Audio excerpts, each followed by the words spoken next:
helt ind i mit hjerte, så er det bare, det er sådan, jeg er stolt af mit hår. Jeg ved ikke, om man må sige, når man er så gammel som mig. Og den dag i dag, så kan jeg bare sige, ej, er det virkelig mit hår.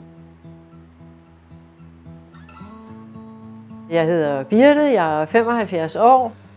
Hvis jeg går tilbage i 70'erne, sidst i 70'erne, der havde man jo det der pudelhår, krøller over hele hovedet, ikke? Den var jeg med på. Men så efter det, så var det sådan ligesom om, så havde alle de der modeller, man så, de havde kort hår, og jamen det skulle jeg så også have. Ja, og så blev jeg klippet, og så blev jeg bare ved med at blive klippet og klippet.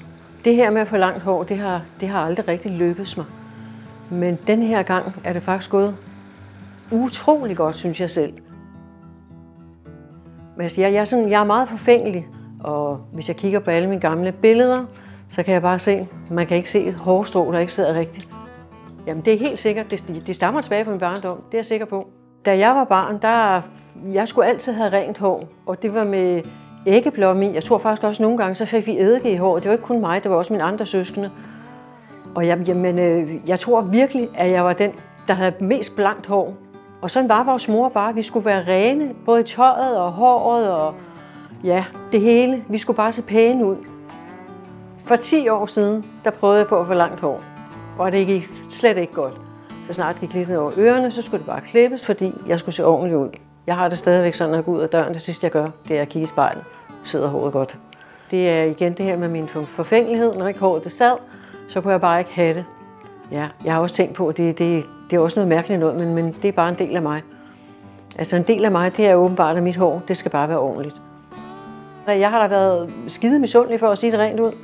Altså på dem, der har langt hår. Hvis du er kort hår, så kan du kun have én frisyre. Du kan aldrig sige, nu går jeg lige ud og sætter det op eller et eller andet. Vel? Du kan kun lave det samme hår.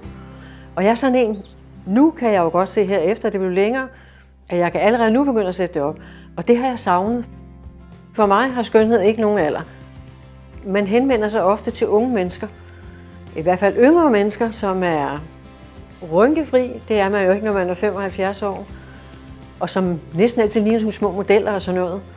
Det gør man heller ikke, når man er 75 år.